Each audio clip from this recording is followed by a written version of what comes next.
My wife betrayed me with my cousin and had a child. My family kept this secret from me for years. Now that I have found success, they suddenly want to reconnect with me. Please be patient as I explain everything because there is a lot of background to this situation. I am a 44-year-old man and I have been married for 10 years. My wife, who is 41, and I have been together for 13 years.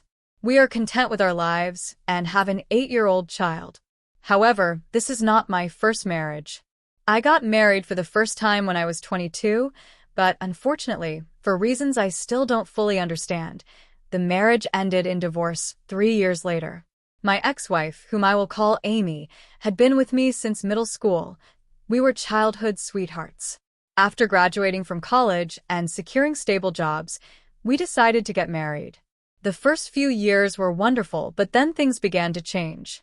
No matter how hard I tried to keep the spark alive, she seemed distant and uninterested.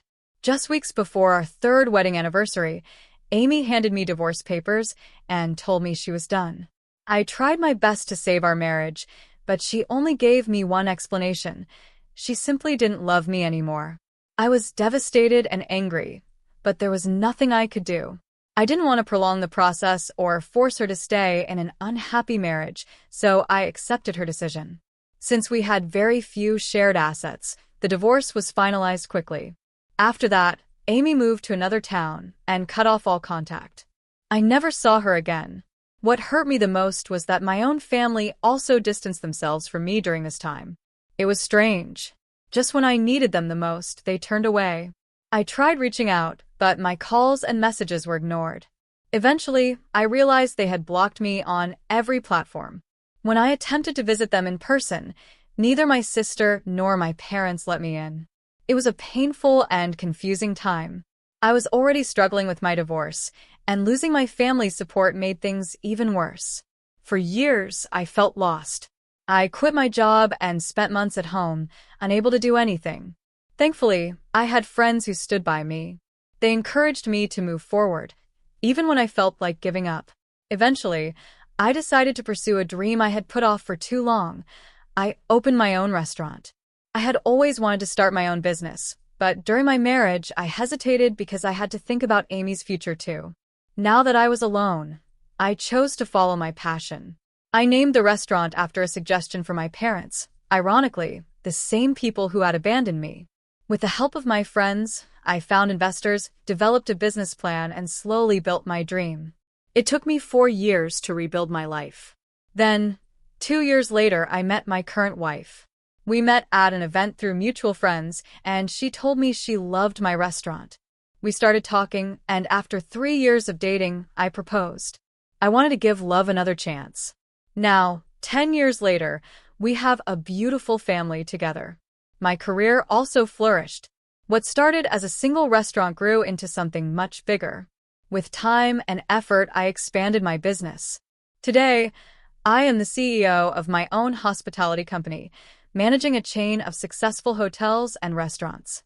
We are even planning to expand beyond our state. It took years of hard work, sacrifice, and resilience to reach this point. Recently, I was invited for a television interview. To me, it was proof that I had truly made it. But I never expected that interview to bring my past crashing back into my life.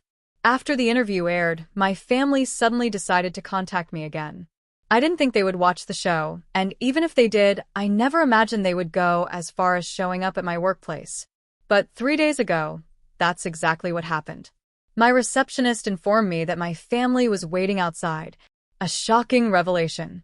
While I was at work, my receptionist informed me that my family was waiting outside.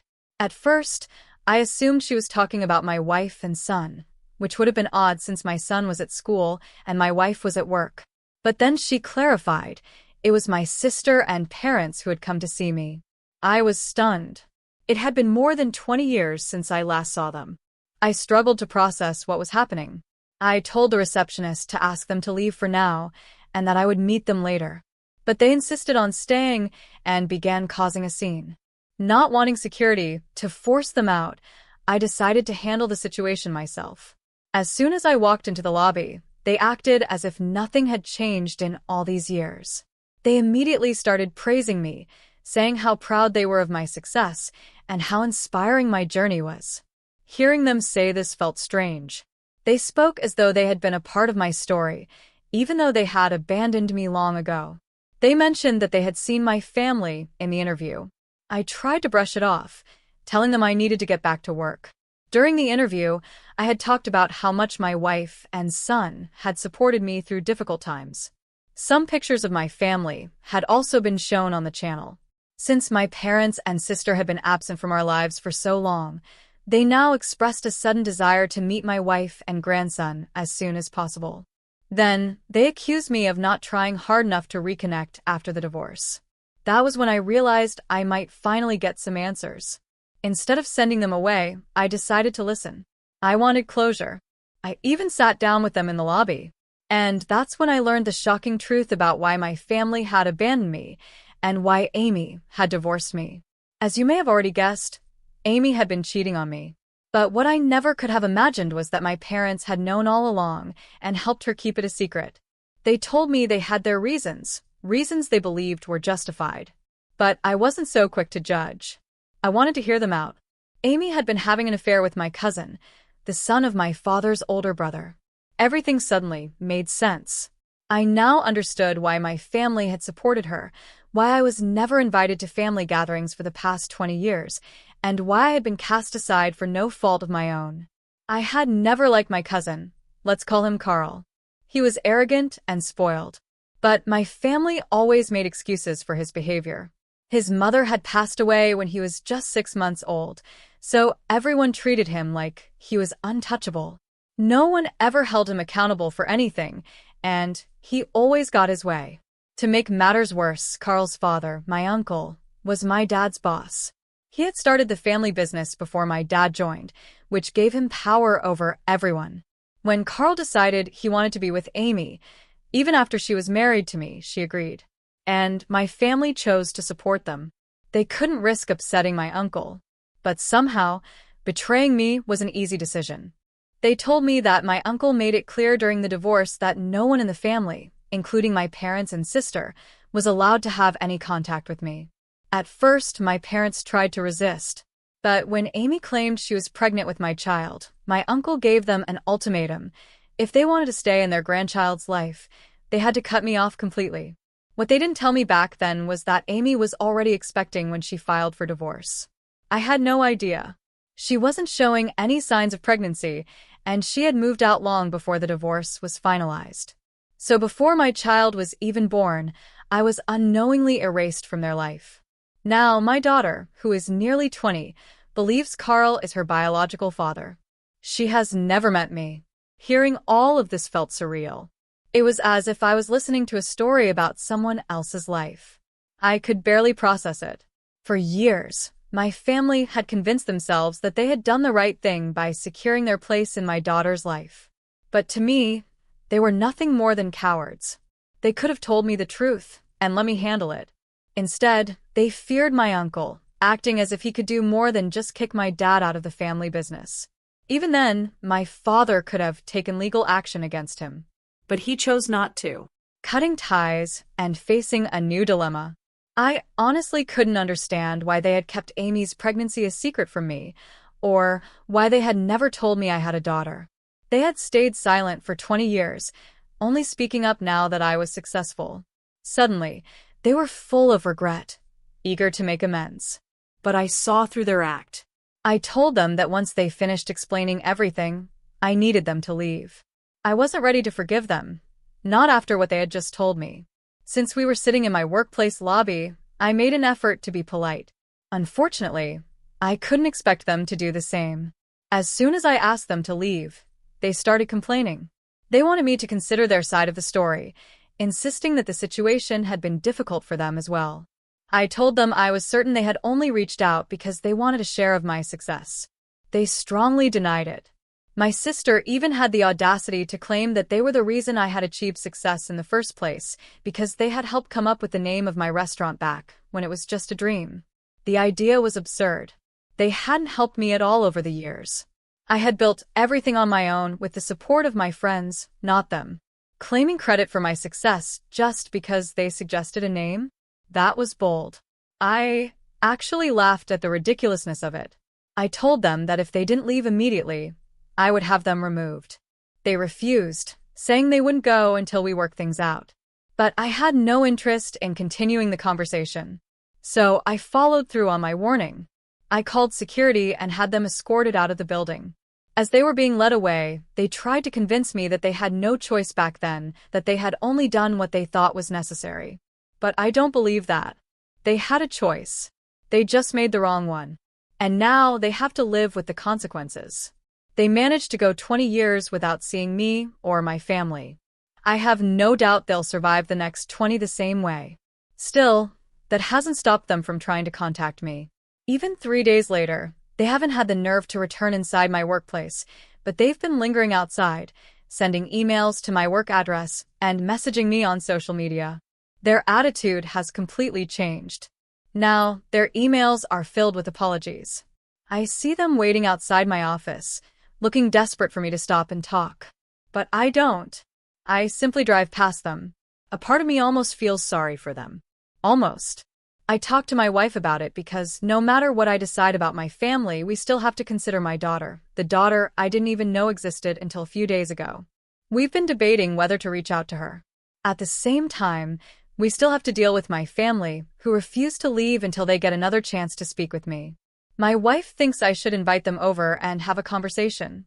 She believes that addressing the situation might help clear out all the negativity and be better for my mental health. But I don't agree. Right now, I don't have the emotional energy to deal with them. I just want to keep ignoring them until they give up and go away. We're struggling to figure out the best way forward. After 20 years of no communication, am I wrong for not wanting to give my parents another chance? Update. 1 week and 3 days later. My wife and I have decided to keep ignoring my family. Thankfully, they haven't shown up at my workplace for the past few days, probably because they're either exhausted or afraid of security. Either way, I'm relieved. Ever since they stopped coming, it has been easier to stop thinking about them. I realize now that I only felt guilty because they kept showing up, forcing their presence into my life. Now that they're gone, I no longer feel bad about not replying to their messages. No amount of apologies will change what they did. No apology can undo the fact that they failed me as a family. I don't even bother blocking them anymore. They keep creating new accounts and sending messages from different email addresses, but what's the point? I'll just keep ignoring them. Let's see how long they can keep this up. Now, on to the real issue, my daughter. Neither my wife nor I know how to handle this. During our conversation, my parents mentioned where she attends college. So, we have her name. I haven't taken any action yet, but my assistant was able to find her social media profiles. Now, we have to decide what to do next. Deciding whether to reach out. I wasn't sure if it was right for me to contact her, or how to even begin telling her that I'm her biological father. I couldn't just show up at Amy's house and demand a relationship. She's not a child. And, given what I now know about Amy, I prefer to keep her out of this altogether. I have no respect for that woman or my family as a whole. They're cowards, all of them. I want nothing to do with them. But I can't say the same about my daughter. She is still my child, regardless of who raised her. I'm unsure of how to approach this, or if I even should. If anyone has any advice, I'd appreciate it. Also, I want to thank everyone who commented on my first post. Your advice has been incredibly helpful, and I hope you can guide me again. Update 2. Taking the first step. After reading the comments on my last update, my wife and I decided to move forward. Waiting for the perfect moment to contact my daughter was pointless. We needed to rip off the Band-Aid. Since she lives in another state, we thought it wouldn't be appropriate to fly out unannounced. Instead, we chose to message her first and see how things played out. We sent her a message on Instagram, explaining the situation as politely as possible. Now, we're just waiting for a response. I know this won't be easy for her to accept. It's not easy for me either. I can't express how grateful I am that my wife has been so supportive throughout this.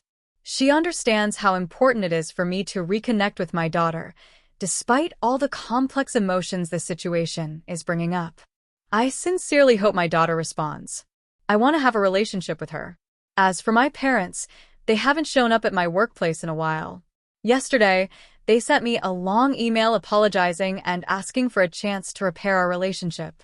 They said they would wait for me to reach out instead of contacting me again. Honestly, I feel a little relieved. At least they finally understand that I don't want to talk to them right now. The last thing I need is for them to add more drama to my already overwhelming situation. All I can hope is that they stick to their word and leave me alone. If I ever feel ready to speak with them, I'll reach out myself. But at this point, I doubt that will happen anytime soon. The more I think about it, the worse it feels. Now that I know the real reason they stayed silent for 20 years, I don't think the betrayal and hurt will go away anytime soon. Still, at least one good thing has come from this. I've learned more about my daughter. I'm hoping she's willing to give our relationship a chance. I haven't told my son about her yet. I don't want to get his hopes up. But if things work out, he might get to meet the sister he never knew he had. Right now, I'm feeling a lot of emotions at once. I'm doing my best to manage them. Update 3. She responded. It has been 2 weeks since I reached out to my daughter on social media. I told her everything, who I am, and how we're connected. Today, I finally got a response. She said she confronted her mother about it and found out the truth. She is, in fact, my biological daughter. She was completely shocked. For 20 years, she believed Carl was her father. She had no idea. After learning everything, she told me she wants to meet me and my family.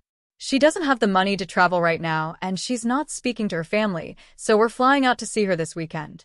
She didn't go into much detail about how things went with Amy, but she did say Amy initially tried to deny everything. In the end, though, she had no choice but to admit the truth. I still have no desire to talk to Amy. I sincerely hope she doesn't try to contact me. So far, I haven't heard from her. But my family? The moment they found out I had contacted my daughter, they immediately broke their promise and started trying to reach me again. My uncle, in particular, is furious. And rightfully so. He and my parents worked hard for 20 years to keep me in the dark. Now their secret is out. Apparently, my uncle is blaming my parents for everything. Even though my father no longer works for him and owns his own business now, he's still afraid of him. He's been begging me to tell everyone that neither my uncle nor Carl had anything to do with my discovery. But honestly, I don't see the point. They are the only ones who could have kept this a secret. Even if I did lie to protect them, I doubt anyone would believe me. Most of my extended family was never close to me. They didn't bother speaking to me for 20 years. And now? Now, they're desperate to save their relationship with my uncle. It's almost funny how frantic they've become. But honestly, I don't owe them anything. I don't care. I lost 20 years with my daughter because of them. This is the least they deserve. Update 4. Meeting my daughter. Today, I finally got to meet my daughter, with my family by my side. At first, it was awkward, then emotional. But overall, it was simply wonderful. Despite growing up with two of the worst people I've ever known, she turned out to be a kind and thoughtful person. She's mature and intelligent. Whether that's because of who she is or because they raised her well, I can't say. During our long conversation, we talked about Amy and Carl. She told me she didn't care that they disapproved of her meeting us. Now that she knows the truth, their opinions don't matter to her. That said, she doesn't plan on cutting them out of her life completely. They don't have any other children but her. However, she does intend to keep her distance from them for a while as she processes everything. She also told me she needs time to build a relationship with me. And I completely understand that. She's in a very strange emotional space right now. Still, she got along well with my wife and her half-brother, and we had a great time together. A shocking discovery. During dinner, we made another surprising discovery. My parents, her grandparents, had been in contact with her all along. Because they were Carl's uncle and aunt rather than her biological grandparents, she always found it odd how sentimental they were toward her. Now she understands why. And now that she knows the truth, we both see them in a different light. I can relate to what she's feeling, at least to some extent. But for her, it must be even harder. She's only 20 years old. She's spent her whole life trusting people who have deceived her. This must be a lot to process. We both have a lot to work through. But maybe, with time, things will get better. Moving forward, one thing is certain: we're going to try. And that's all that matters. No matter what Amy, Carl, or my family have done, I'm grateful for this moment. For the first time in 20 years, I have a chance to make things right. And I'm going to take full advantage of it.